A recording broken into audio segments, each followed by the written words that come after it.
Bismillahirrahmanirrahim. Assalamualaikum warahmatullahi wabarakatuh.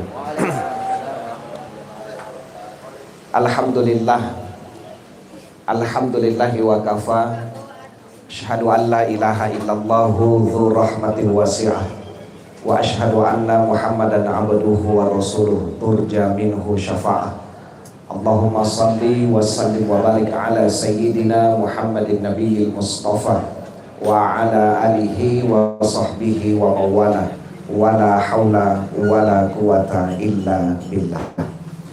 Hadratul mukarramin, ma'asyiral muslimin wal muslimat, terkhusus untuk gurunda sekaligus orang tua saya Kiai Haji Arifuddin Lewa yang sempat hadir di tengah-tengah kita, yang telah melantunkan ayat suci Al-Quran, salah satu qori nasional Sulawesi Selatan dan Barat, Ustadz Firman Razak. Saya lihat juga di belakang ada rekan-rekan mubalik, Bapak Ibu jamaah Jumat Berkah VB Coffee and House yang sama dirahmati, dimuliakan oleh Allah Subhanahu wa Ta'ala. Alhamdulillah, tidak terasa kita sudah berada di pertengahan bulan urutan ke-11 menurut penanggalan kalender Hijriah. Kita sudah berada di bulan Zulkaidah. Zulkaidah, kalau kita mengambil arti dari bahasanya Zulkaadah, berarti orang yang duduk.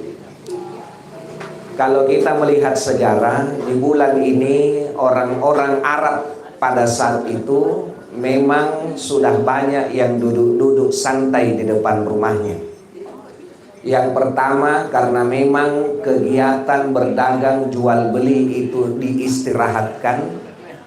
Kemudian yang kedua, mereka bersiap-siap untuk menyambut bulan berikutnya, yaitu bulan Zulhijjah. Bulan Zulkaidah dinamakan juga sebagai bulan haram, sebagaimana informasi yang dimaktubkan di dalam Al-Quran surah At-Taubah ayat ke-36.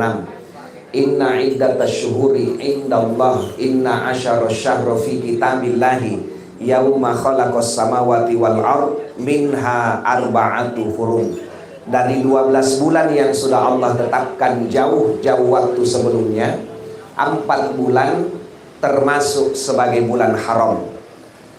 3 yang berdekatan, 1 yang agak jauh. Yang berdekatan itu dimulai dari Zulkaidah, Zulhijjah, Muharram, dan yang agak jauh adalah Rajab.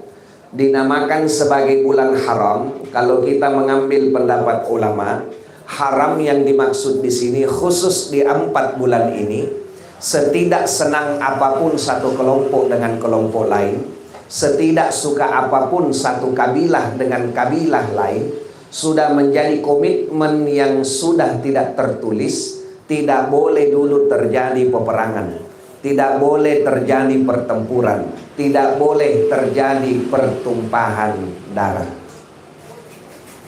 Kita di kota Makassar, sekaitan dengan bulan Zulkaidah, masih ada beberapa pemahaman yang sekiranya mesti kita luruskan. Karena masih ada sebagian orang Bugis Makassar yang berpendapat bulan Zulkaidah itu bulan tajipit, bulan terjepit. Saya pernah tanya, kenapa dibilang itu bulan terjepit? Dia bilang, tajipit idalika. Jadi ini yang melandasi, tidak boleh katanya menikahkan anak di bulan Zulkaidah. Kenapa bisa? Dia bilang tacipi kisalan dan lena. Saya bilang jangankan bulan Zulkaidah, di bulan yang lain lagi kalau malas kurang kerja tacipi tonji dan leka.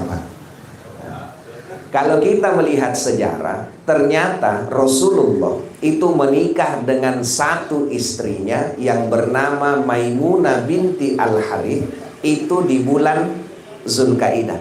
Maka ini mematahkan pemahaman yang mengatakan tidak boleh menikahkan anak di bulan Zulkaidah, sebab Rasulullah saja menikah di bulan Zulkaidah.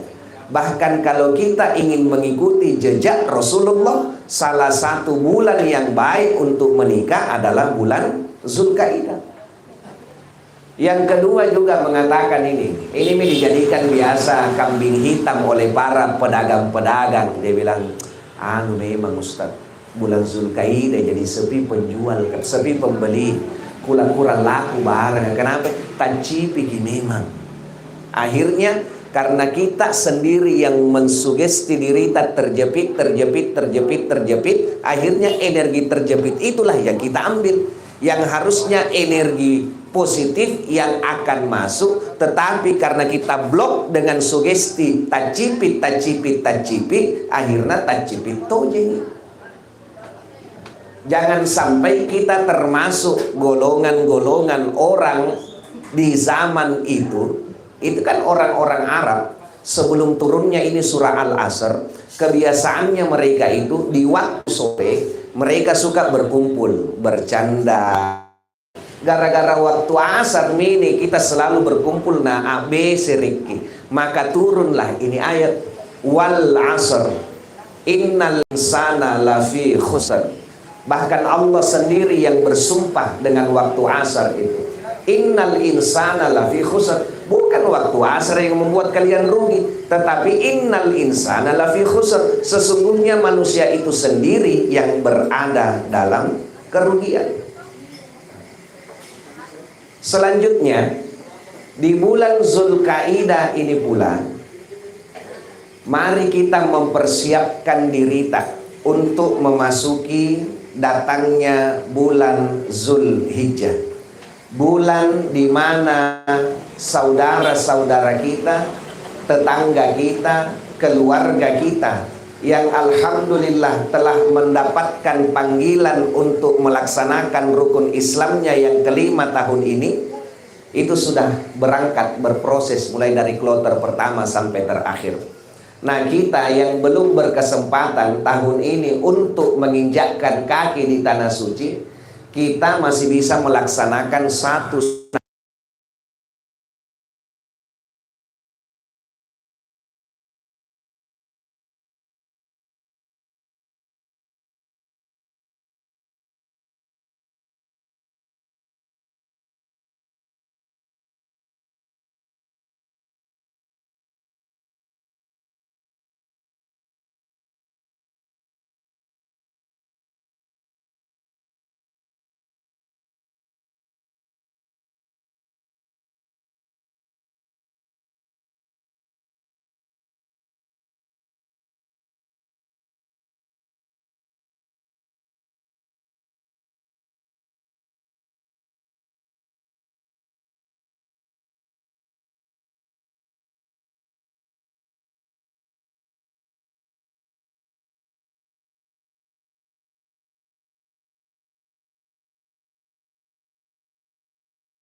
Allah akan standby menunggu kita di telaga ini, memanggil-manggil kita umatnya untuk datang ke telaga itu. Yang hebatnya kalau kita melihat di dalam riwayat, pada saat orang itu mengambil dan meminum air dari telaga Al-Kautsar, maka insya Allah ia tidak akan haus lagi untuk selama-lamanya. Kemudian perempuan yang apabila ia mengambil air dari telaga Al-Kautsar, kemudian ia mengusapkan wajahnya, maka kecantikannya itu 70 kali lebih hebat daripada bidadari surga. Maka ini menjawab pertanyaan kegalauannya ibu-ibu biasa. Dia bilang, Ustaz, bagaimana nih saya nanti di surga kodong? Kan suamiku laki-laki itu dijamin oleh Allah dapat 70 bidadari surga. Nanak kesalan risurga kamai mani pasapik kodong, kamai mani boli. Maka itu jawabannya bagi perempuan. Kita basuh wajah tak dengan telaga Al-Kautsar, bidadari surga lewat. Maka pandangan suami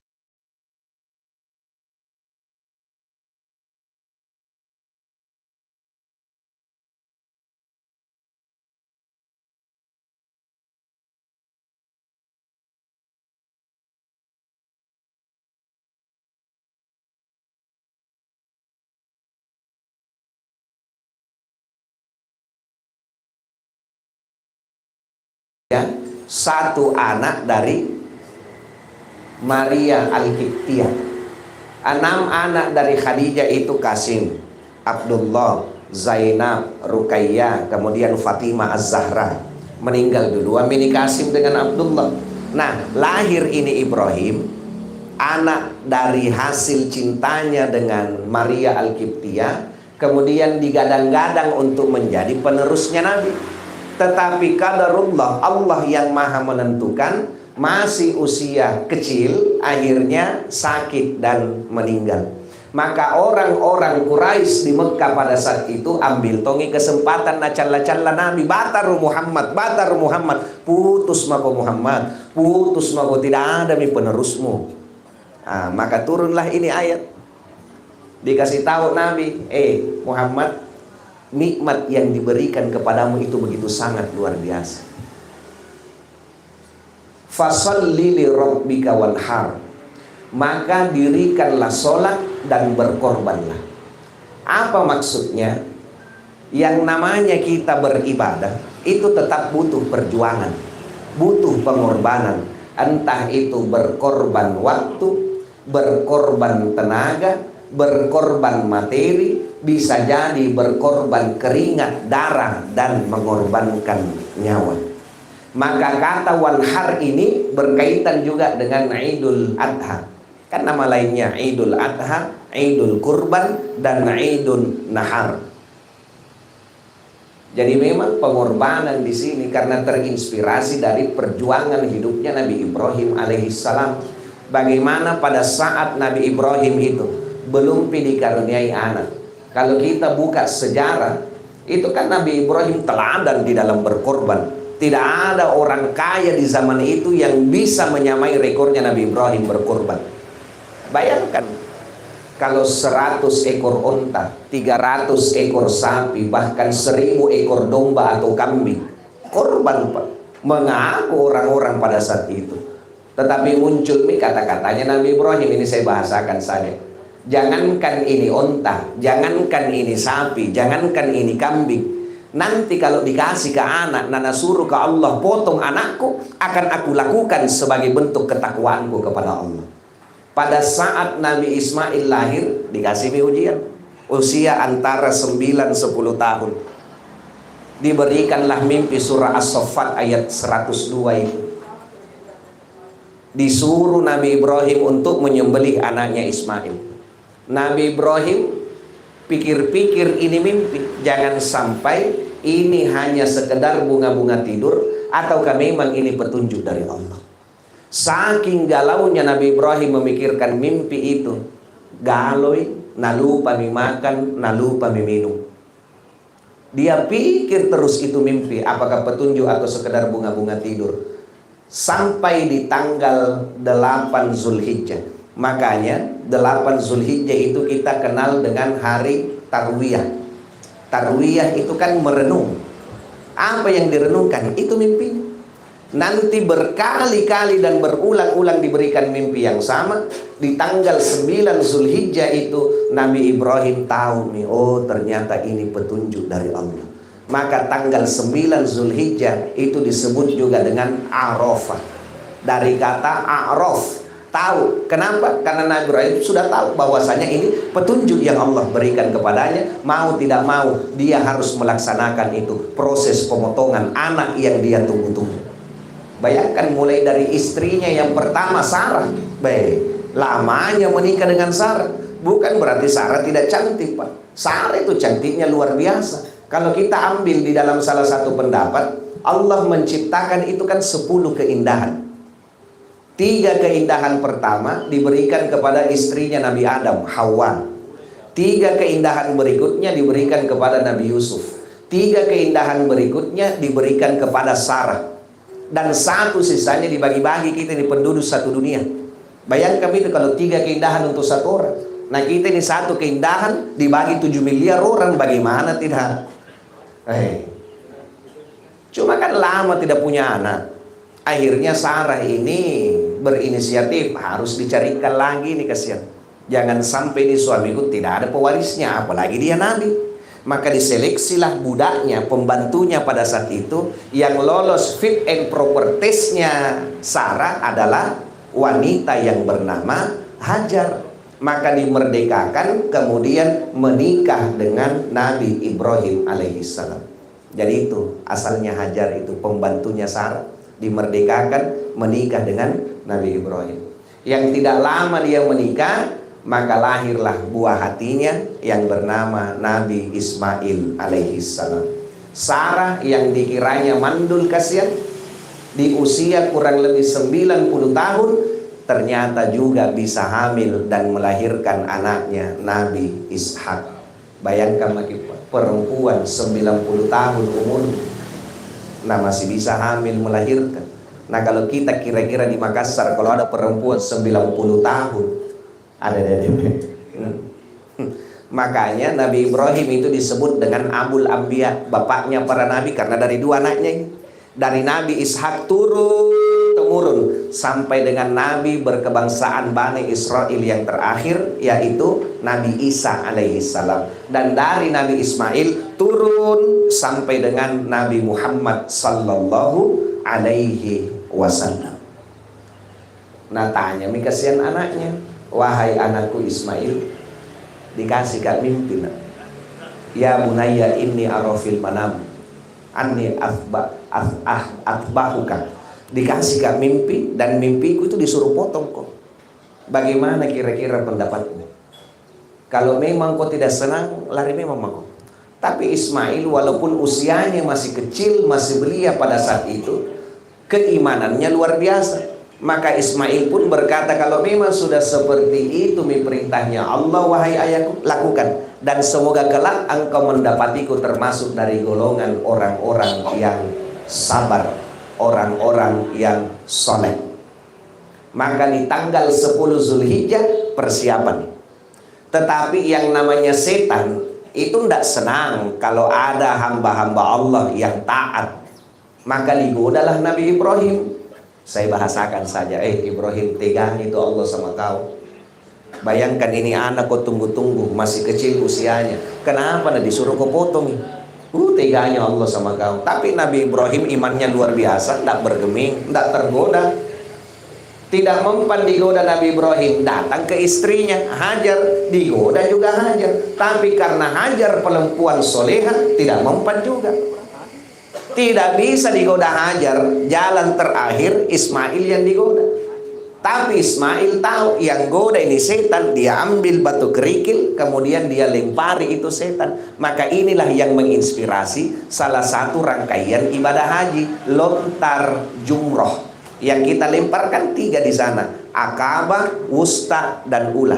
Kenapa 3 yang dilempar ini? Karena itu kaitannya tadi. Aqabah yang goda Nabi Ibrahim, Wusta yang goda Hajar, Ula yang goda Ismail. Makanya kita ambil batu, kemudian dilempari. Bismillahi Allahu Akbar. Lempar lagi, Bismillahi Allahu Akbar. Sebagai perseteruan kita dengan syaitan, bahwasanya manusia dan syaitan itu tidak bisa seiring sejalan, Bapak Ibu. Kita manusia mau kita baik, sedangkan setan tidak mau kita lihat baik. Makanya dilempar. Cuma kadang ada orang pulang dari tanah suci, selesai melempar jumroh, kembali ke kampung halamannya, tangannya tetap tangan setan, kakinya tetap kaki setan, mulutnya tetap mulut setan, pikirannya tetap pikiran setan. Berarti hanya sekedar melaksanakan formalitas menggugurkan rangkaian ibadah haji, tetapi nilai dari lontar jumroh itu tidak melekat pada dirinya. Bagaimana kira-kira Pak? Kalau itu air zam-zam pada saat Sarah Hajar itu kan ditinggal oleh suaminya Nabi Ibrahim, karena Nabi Ibrahim mendapatkan tugas khusus dari Allah dan harus dia sendiri, tidak boleh bawa suami, tidak boleh bawa istri dan anak. Diberikanlah perbekalan. Pergi. Selama Nabi Ibrahim melaksanakan tugas, aman dibekalkan. Tapi lama tak kunjung pulang, bekal yang tadinya aman perlahan-lahan habis. Menangis ini Ismail yang masih baik. Naluri seorang ibu tidak tega melihat anaknya menangis. Apalagi bekal sudah habis. Maka berikhtiarlah Hajar lari-lari kecil keliling Bukit Safa, Bukit Marwah. Allah lihat perjuangannya, maka diutuslah malaikat untuk datang menepuk kakinya Nabi Ismail, dan dari bawah kaki Nabi Ismail keluarlah air. Saking senangnya Hajar, nah kumpul itu air sambil berkata Zam-zam, Zam-zam. Zam-zam itu kan berkumpul, air yang berkumpul, Zam-zam, Zam-zam. Maka itu awal mulanya. Dan ini air Zam-zam sampai sekarang tidak pernah habis, karena memang Allah yang berikan kuasa dan kelebihan. Bahkan kelebihannya air Zam-zam kan beda sama air-air biasa. Kalau air biasa, supaya dia berkah, salah satu amalannya duduk, minum, sebelum minum paling tidak baca Bismillahirrahmanirrahim. Air Zam-zam biar tidak duduk, walaupun dia diminum dalam keadaan berdiri, karena itu air memang sudah berkah dari sananya. Makanya jangan heran kalau orang di tanah suci itu dia minum air Zam-zam sambil berdiri, aman ji, karena memang berkahnya sudah dari sana. Iya. Kita lanjut. Akhirnya 10 Zulhijjah, proses pengorbanan sudah akan terjadi. Nabi Ismail yang masih kecil pada saat itu pesan sama bapaknya, wahai bapak, wahai ayah, nanti pada saat kau potong kak, saya minta 3, saya request 3. Yang pertama, kau asah itu golokmu dengan tajam supaya cepat proses pemotonganku. Yang kedua, ikat baik-baik tanganku, ikat baik-baik kakiku, supaya tidak banyak goyangku pada saat proses pemotongan dan tidak kususahkanku. Kemudian yang ketiga, ini bajuku nanti kalau selesai mah dipotong, bawa pulang kasih mama sebagai obat dan penawar rindunya. Siapa tahu nanti kodon rindu sama saya, biar dia cium-cium bajuku, biar dia peluk-peluk bajuku. Maka inilah yang menginspirasi. Kan masih ada sekarang orang tua begitu. Kalau mau pergi jauh, kemudian siapa tahu rindu anaknya, karena ada tipe anak itu kalau ditinggal agak lama sedikit sama bapaknya, garing, sakit. Makanya nak tinggalkan bajunya yang belum dicuci. Jadi kalau rindu anaknya itu mami, nak cium, kaci-kaci na bapak ini, ini kaci-kaci na bapak. Nah, jadi itu dari Nabi Ismail itu, dari Nabi Ismail itu. Akhirnya sampailah dia di Jabal Kurban, diletakkanlah Nabi Ismail sesuai dengan posisinya. Kemudian dihunuskanlah pedang yang begitu tajam dan kemilau, sambil mengucapkan kalimat takbir dalam kedukaan, Bismillahi Allahu Akbar. Pada saat mau dipotong, ternyata tidak bisa, Pak. Ibaratnya besi ketemu dengan besi. Maka kaget kini Nabi Ibrahim, barang kapok kalau kini pedangku. Dia coba lagi 1 kali, terpental lagi itu pedang. Ragu-ragu Nabi Ibrahim, nah hantamkan ini, nah tebas di batu, terbelah 2 itu batu. Kemudian atas izin Allah pedang ini pun berbicara, wahai Nabiullah, kau mau potong anakmu, berkehendak untuk potong anakmu, tetapi Allah sebenarnya tidak berkehendak untuk itu. Bagaimana caranya aku bisa memotong anakmu sedangkan Allah tidak berkehendak untuk itu? Dari peristiwa itu muncullah itu kalimat takbirnya. Maka Nabi Ibrahim pun mengucapkan Allahu Akbar, Allahu Akbar, Allahu Akbar. Kemudian Nabi Ismail pun menimpali La ilaha illallah wallahu akbar. Malaikat Jibril yang mendengar dan menyaksikan peristiwa itu pun menjawab Allahu Akbar walillahil hamd. Maka itulah kalimat takbir yang selalu kita lantunkan, termasuk pada saat kita melaksanakan sholat Idul Adha. Kemudian digantilah Nabi Ismail dengan seekor kibas, seekor kambing yang diambil oleh malaikat dari surga. Pertanyaannya, adakah kambing di surga?